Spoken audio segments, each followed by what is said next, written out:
What's up, everybody? It's your boy Ty, and we are here to talk Washington sports for the first time on a new podcast, which is called Man Cave Sports Talk. On Man Cave Sports Talk, we are going to talk about the Washington football team, the former Washington Redskins. And we gotta be real with ourselves as fans. You know what I'm saying? I've been a fan since I was about 6 years old. And I'm gonna let you know this. I knew I was a fan because my first time that I actually watched a Washington game when we played against the Cowboys. And you know, at 6 years old, you know what I'm saying? Like, I literally shed some tears. You know what I'm saying? It was seeing us lose that ball game. And we was terrible. I think the year when I was 6 years old, our quarterback was Jeff George. You know what I'm saying? So that's a while back. You know, I'm gonna just let you know some things that inspire me. You know, I watch Louis T every day. A big Louis T fan, by the way. Shout out Louis T. I think out of this Washington podcast, I think Louis T is definitely the best. I think he's very entertaining. You know, I want to bring a different flavor to it. You know what I'm saying? Like, I would definitely like to work with Louis T when it comes to just watching podcasts and talking sports. You know, I feel like I always talk sports with my family members. I always talk sports with my friends. You know, I talk sports with my father every time we get a chance to talk. You know, and to me, just like I want to bring it to the man cave. You know what I'm saying? I want to bring it right to the backyard. You know what I'm saying? I want to bring it, and I want to be me while I'm doing it too. You know what I'm saying? I don't want to be nobody else. You know what I'm saying? I want to be me. And at the end of the day, we got to be real with ourselves and talk about this Washington Redskins team or this Washington football team if we want to be politically correct. And, you know, February 2nd, 2022, the new name is supposed to be released. And I just want to talk about how this is a really bad organization. You know, and we support them because we hometown fans. You know what I'm saying? We love our team. We love our city. We love our area. You know what I'm saying? The DMV area, we love this area. We all grew up in it. We all been around it.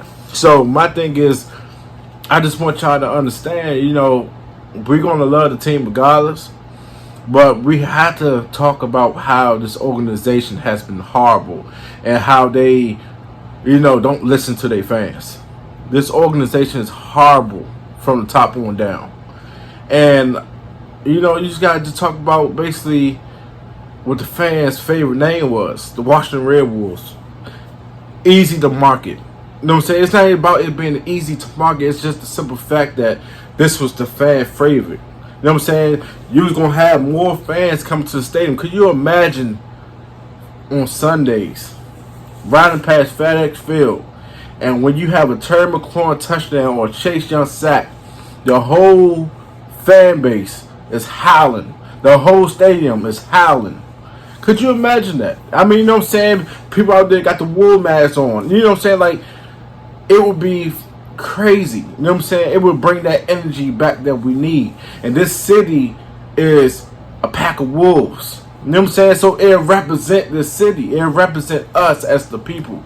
The people are wolves. And you have to, you know, bring that to light. Like, they want to say there's trademark issues, right? But to me, we are $1 billion organization. You know what I'm saying? The Red Wolves is a college team. You mean to tell me that we can't pay that college team $5-10 million and earn some rights to that Red Wolves name? I'm going to tell you right now, it's going to come out a couple years later. It's going to come out. This is what it's going to say. It's going to come out maybe next year because we're a bad organization. So it's going to come out. Dan Snyder did not like the name Red Wolves. And that's the real reason why we are not the Washington Red Wolves.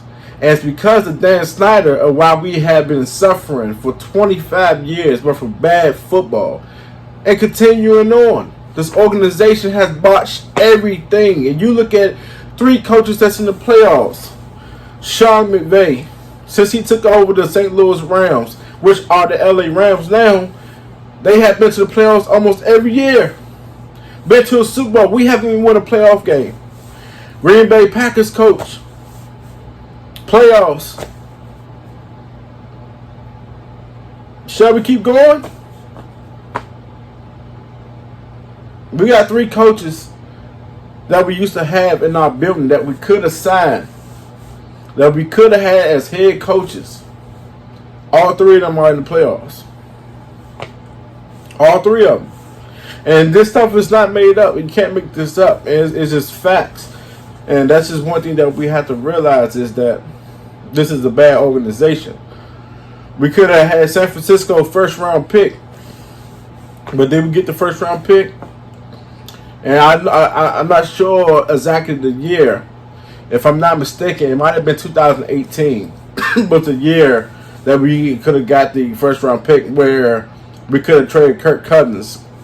Because Kyle Shanahan wanted Kirk Cousins to be their quarterback. And which is possible that Kirk Cousins can go to San Fran in this offseason. You know, because he's going to be a free agent from the Minnesota Vikings. So, let's just talk about a couple of scenarios, you know, where we could have had the number 2 overall pick. And, you know, San Fran used that number 2 overall pick that year that we could have traded. And they got Nick Bosa. They got Nick Bosa that year with that draft pick. And the reason why we wasn't able to get that draft pick is because our organization, Daniel Snyder and Bruce Allen, felt some type of way about the Shanahans. And mind you, this is supposed to be about business. This is not personal. This is supposed to be about business. So when we talking about business here, you know, you got to put the team first if we talking about business. You know what I'm saying? Regardless of what happened between Kyle Shanahan, Mike Shanahan, and with RG3, that's in the past. We got to do what it takes to make this team better. We got to do what it takes to get this team back to the greatness that we once had. I never lived to see that greatness that I always heard about it. You know what I'm saying? I always heard about it from my father and other people. You know what I'm saying? Like, I want to see the greatness. I want to see the greatness. You know what I'm saying? Until we start making great moves as an organization, we're never going to get back to that. Yeah, I like the fact that we're drafting and we're trying to build these guys and trying to build this team, but you have to understand this. I don't like the fact that we are only trying to draft good character guys. Because let me tell you something. We're trying to basically, they want to draft these good character guys because they want to get out of the fact that we are always in the news. So they don't want to draft guys that could possibly get DUIs. They don't want to draft guys that could possibly, you know, be on the forefront of the news for any bad incidents, domestic violence, anything negative towards the team. But you gotta understand, like, we need dogs. We need guys out there it's no way that you can sit here and tell me that we had better linebackers than Reuben Foster in the past 2 seasons. There's no way that you can tell me that we had better linebackers than Reuben Foster. Reuben Foster, yes, he haven't really had a lot of time to, show us exactly how great of a linebacker that he could have been.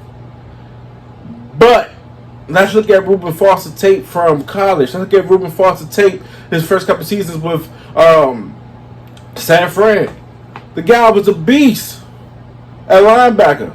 The guy was a playmaker, tackle for a loss machine, and we didn't get that. And he's not on our team because he had an incident that the cases were dropped, domestic violence.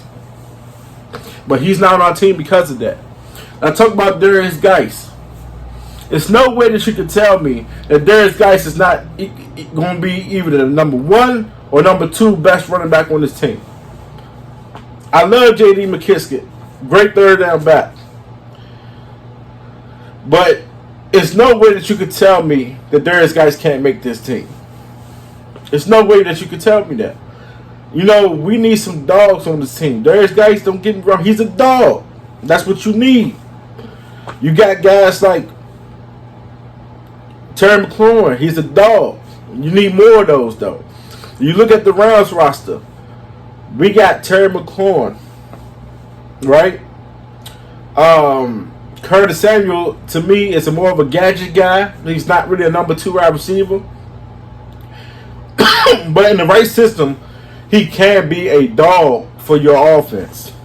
In the right system, he can. But we got Terry McLaurin. What does the Rams have?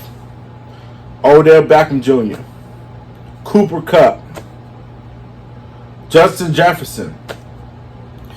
You know what I'm saying? Like, they got 3 guys. We got one. They got 3 of those guys. So those are the difference between like the really good teams and, you know, they got star power. They actually have star players. You know what I'm saying? We got guys that have potential to be stars. Terry McLaurin is kind of climbing that ladder to becoming a big star. But you need more of those. Like the Rams got multiple guys that are stars on their team. You know, with them adding in guys like Von Miller. You know, Aaron Donald is there. You know, Jalen Ramsey. These are star caliber players. Like, these are guys that's top 5 in their position. You know, we don't have a lot of that on our team. And until we start drafting those type of guys, until we start bringing those type of guys in, it's going to take a while. I mean, if you look at a lot of these quarterbacks that we saying we want Aaron Rodgers, we want Russell Wilson, a lot of these guys not going to want to come here. They're not going to want to come and play for us. First of all, we haven't shown that we're a quarterback away. I understand we keep saying that we're a quarterback away, but what have we shown to say that we're a quarterback away? What have we shown to say that we are a quarterback away? Because I could name a couple of positions that we need to fill with playmakers and stars, not just average players. I don't want all this good character guys. Good character guys don't win you ball games. I'm sorry. I'm just being honest with you. I don't feel like good character guys get you 8 and 9, 9 and 8. That's what that's going to get you. Yes, you want your guys to be good character, but everybody don't come from that good character background. You know what I'm saying? Some guys take more time to develop. Some guys, it take a little bit more time for them to, you know, mature. You know, sometimes you need some of the bad guys on your team. It's just sometimes. You know, you need them dogs for them 3rd and 1s, them 4th and inches, the 4th and 1s plays. You know, you need them dogs that's going to say, I don't care who's in front of me, I'm taking them out. I don't care who's in front of me. You need those dogs. Them dogs that's going to say, Coach, this is the last play of the game, and we need to win this ball game. I need the ball. Give me the ball. I'm getting that touchdown. That's what we need.